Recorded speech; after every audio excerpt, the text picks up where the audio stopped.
3장입니다. 8절 말씀부터 마지막 절 22절까지 함께 봉독하시겠습니다. 함께 봉독하시겠습니다. 마지막으로 말하노니 너희가 다 마음을 같이하여 동정하며 형제를 사랑하며 불쌍히 여기며 겸손하며 악을 악으로 욕을 욕으로 갚지 말고 도리어 복을 빌라. 이를 위하여 너희가 부르심을 받았으니 이는 복을 이어받게 하려 하시리라. 그러므로 생명을 사랑하고 좋은 날 보기를 원하는 자는 혀를 금하여 악한 말을 그치며 그 입술로 거짓을 말하지 말고 악에서 떠나 선을 행하고 화평을 구하며 그것을 따르라. 주의 눈은 의인을 향하시고 그의 귀는 의인의 간구에 귀를 기울이시되 주의 얼굴은 악행하는 자들을 대하시느니라 하였느니라. 또 너희가 열심으로 선을 행하면 누가 너희를 대하리요? 그러나 의를 위하여 고난을 받으면 복이 있는 자니 그들이 두려워하는 것을 두려워하지 말며 근심하지 말고 너희 마음에 그리스도를 주로 삼아 거룩하게 하고 너희 속에 있는 소망에 관하여 이유를 묻는 자들에게는 대답할 것을 항상 준비하되 온유와 두려움으로 하고 선한 양심을 가지라. 이는 그리스도 안에 있는 너희의 선행을 욕하는 자들로 그 비방하는 일에 부끄러움을 당하게 하려 함이라. 선을 행함으로 고난을 받는 것이 하나님의 뜻일진데 악을 행함으로 고난을 받는 것보다 나으니라. 그리스도께서도 단번에 죄를 위하여 죽으사 의인으로서 불의한 자를 대신하였으니 이는 우리를 하나님 앞으로 인도하려 하심이라. 육체로는 죽임을 당하시고 영으로는 살리심을 받으셨으니 그가 또한 영으로 가서 옥에 있는 영들에게 선포하시니라. 그들은 전에 노아의 날 방주를 준비할 동안 하나님이 오래 참고 기다리실 때에 복종하지 아니하던 자들이라. 방주에서 물로 말미암아 구원을 얻은 자가 몇 명뿐이냐? 겨우 8명이라. 물은 예수 그리스도께서 부활하심으로 말미암아 이제 너희를 구원하는 편이 곧 세례라. 이는 육체의 더러운 것을 제하여 버림이 아니요 하나님을 향한 선한 양심의 간구니라. 그는 하늘에 오르사 하나님 우편에 계시니 천사들과 권세들과 능력들이 그에게 복종하느니라. 아멘.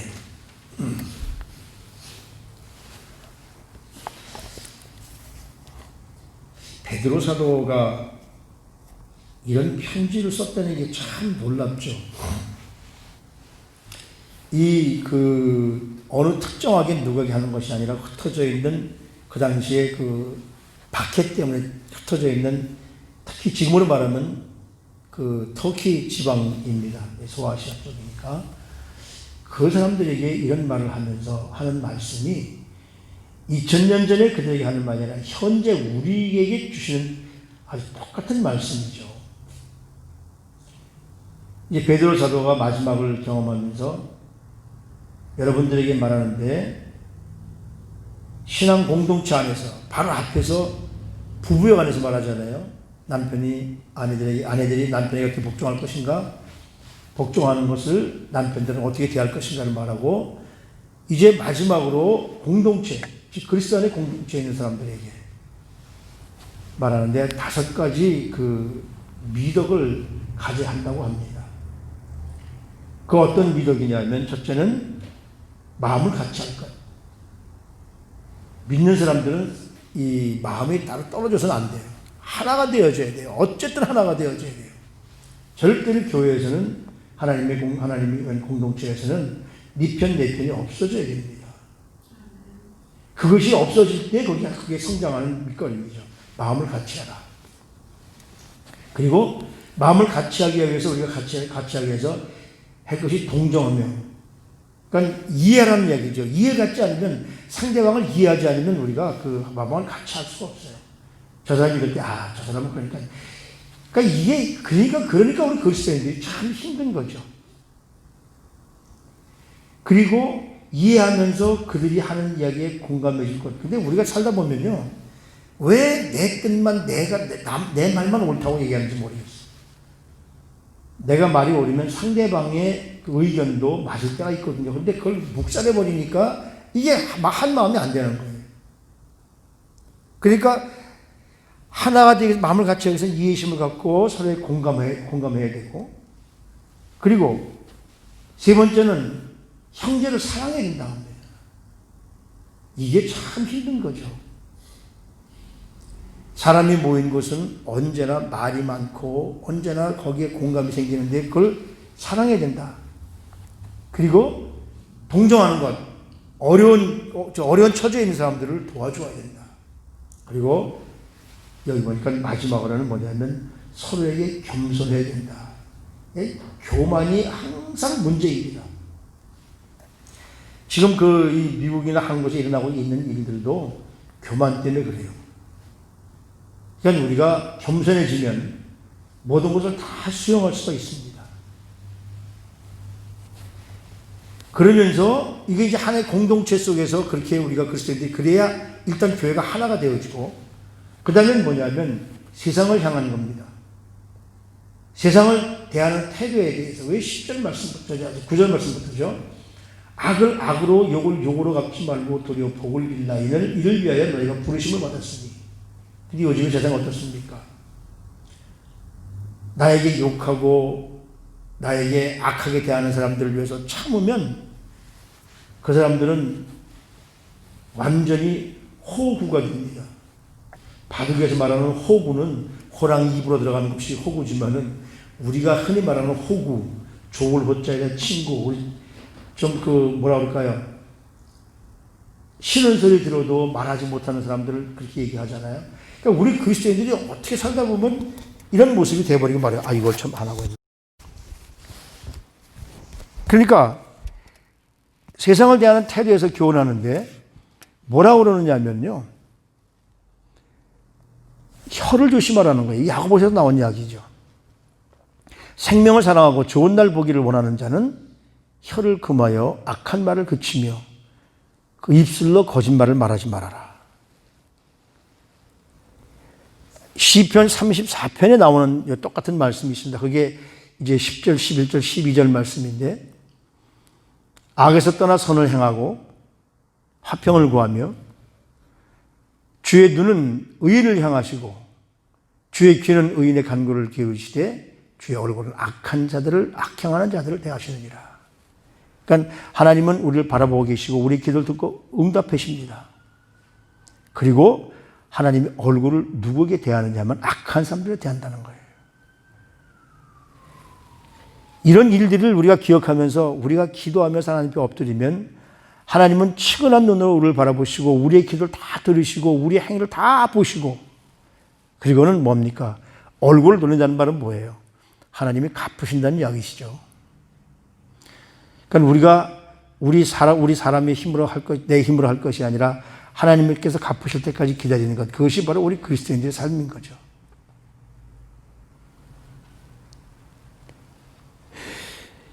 그러면서 또 말하는 것이 뭐냐면 의를 위해서 받는 고난에 대해서. 그러면서 여기 13절부터 17절 말씀까지 쭉 읽어보면은 의를 위해서 고난을 받는 사람들은 두려워할 것이 없다는 거예요. 잘못한 것이 없이 남들에게 해를 받지만 나 스스로는 두려울 것이 없다는 거예요. 그래서 우리 마음속에 예수 그리스도를 주로 삼아서 우리가 거룩하게 깨끗하게 살면 사람들이 야, 넌 왜 그렇게 살아야 되냐? 예수 믿는 게 그런 삶이냐? 라고 물어본다면 바로 이것이 우리가 소망이 있는 삶이고 우리가 이 땅에서 마지막까지 지켜야 할 건데 여기도 또 그렇게 얘기합니다. 뭐라고 그러냐면 말할 것을 항상 준비해야 돼. 온유와 두려움으로 하고 이렇게 말합니다. 온유와 두려움으로 하고 gentleness 그리고 두려움으로 하라는 말을 영어에서는 뭐라면 respect. 그러니까 그렇게 하는 사람들도 그냥 존중해줘라.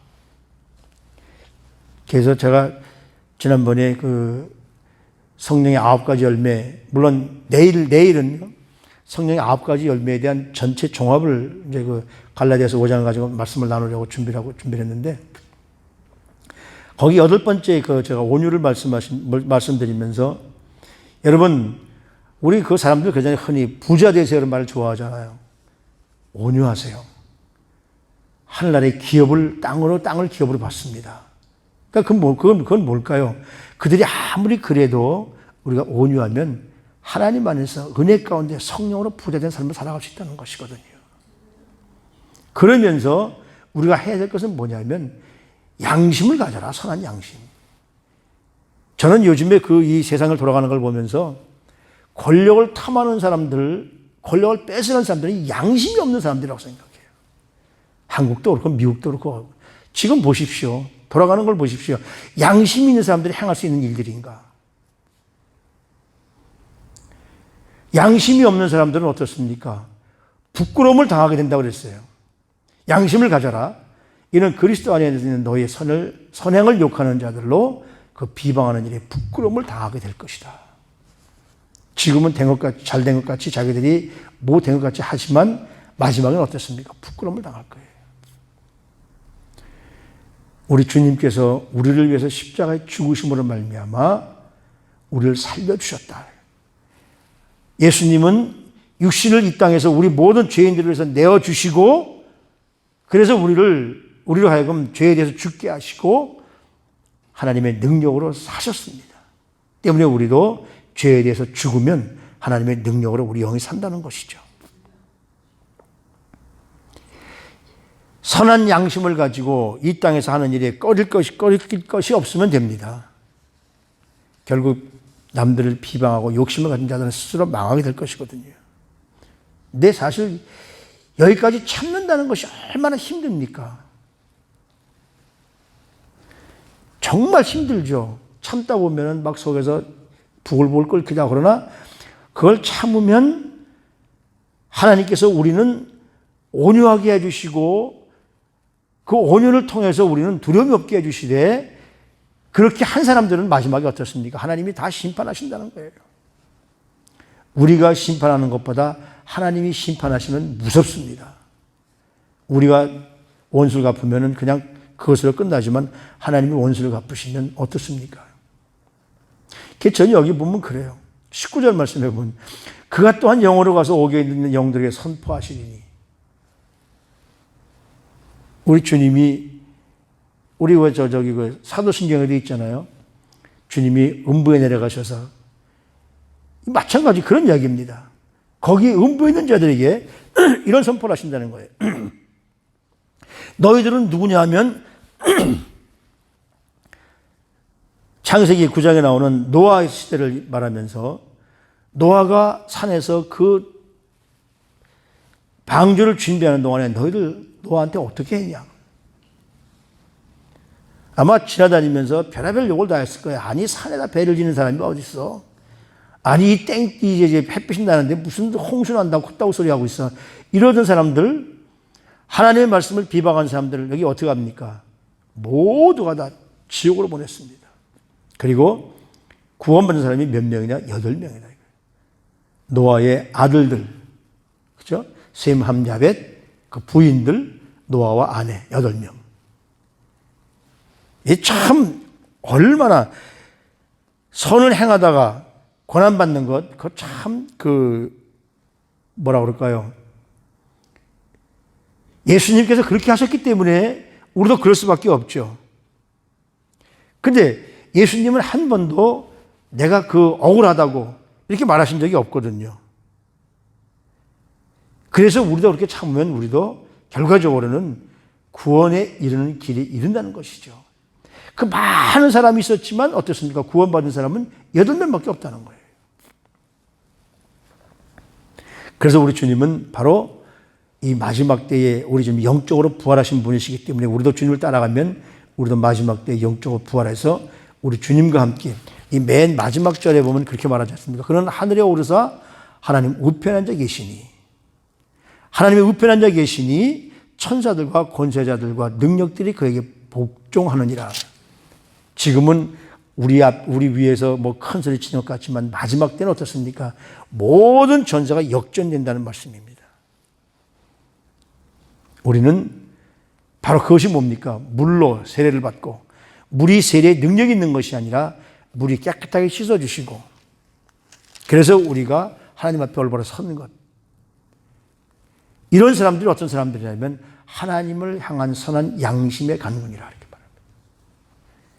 우리가 죄 가운데 살지만 정말 하나님을 사랑하는 모습이 우리에게 있다면, 그래서 우리가 신앙 공동체로서 우리가 정말 마음을 같이 하고 이해심을 갖고 많은 사람들에게 그 사람들을 공감해주고 형제자매를 사랑하고 어려운 처지인 사람들을 동정하고 그리고 겸손하게 살면 이 세상에서 그런 능력을 구할 수 있다는 거예요.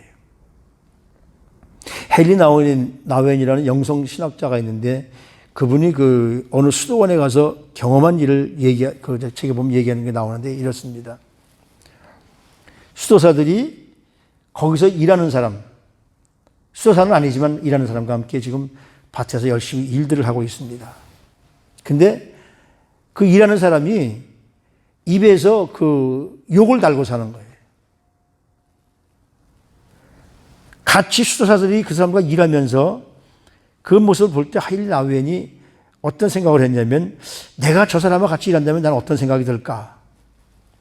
처음에는 혼자 욕하면서 아마 여기가 그랬을 거예요. 왜 미국 사람들이 뭐 할 때 제 얘기를 할 때 지저스 크라이스트 하잖아요. 사실 그것은 제대로 된 욕은 아닌데, 그런 말을 들으면서 마음이 언짢아져서 자기 같으면은 형제님 여기 수도원인데 그렇게 욕하면 안 되는 거 몰라요? 라고 발끈 화날 정도로다가 그렇게 자기는 대할 것이라고 자기 스스로 생각했다는 거예요. 그런데 그렇게 일하다 보니까 그 수도사 가운데 안토니오라는 사람이 드디어 그 일하는 사람에게 쫓아갑니다. 그러면서 그걸 보는 거예요. 저 사람도 나 같은 마음이겠다. 그래서 쫓아가서 그럴 줄 알고 쳐다보고 있는데 그 안토니오가 가더니 그 일하는 사람의 어깨에 손을 딱 얹고는 웃으면서, 여기는 수도원입니다.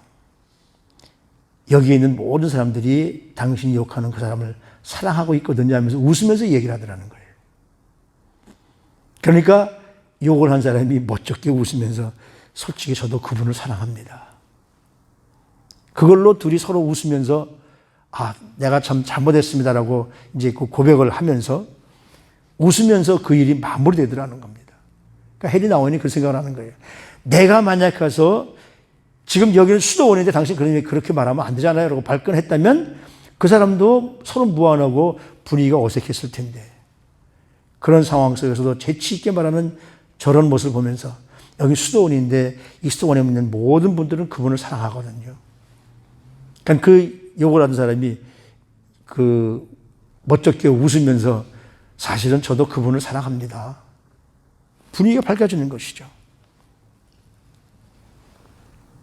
우리가 그리스도인으로서 우리 주님께서 우리에게 그 말씀하시는 빛과 소금의 직분을 다할 때 우리 주인은 놀랍게 영향을 받고 변화가 될 줄로 분명히 믿습니다. 사람을 변화시키는 것은 프로그램, 정책 이런 것이 아니라 바로 하나님이 부르신 부르심에 우리가 어떤 모습으로 선택하고 사느냐, 그런 것이라는 거죠. 정말 성숙된 우리 신앙인들은 우리가 어떤 모습으로 이 땅에 살며 어떤 그 말을 하고 행동을 하고 생각하며 사는가, 우리가 한 분 한 분이 전부 다 그리스도를 닮은 우리 행동을 취할 때 바로 그 자리가 하나님이 임재하시는 자리이고 성령님이 함께 하시는 자리임을 우리는 분명히 믿습니다. 베드로 사도가 지금 흩어져 있는 그 사람들, 고통받고 있는 그 사람들에게 이런 얘기를 하면서, 여러분 끝까지 참으십시오. 끝까지 참으시면 하나님께서 일하실 겁니다. 지금 석상들하고 참 어떻게 이런 일들이 있을 수 있을까? 한국에서만 있을 수 있었던 일이 이런 미국에도 일어나고 있구나. 이것이 바로 마지막 때의 영적인 싸움입니다. 악령의 싸움입니다. 어떤 분이 그 비행기를 타고 오는 동안에 음식도 먹지 않고 주는 물도 먹지 않고 계속 입으로 쭝얼쭝얼 하고 있더랍니다.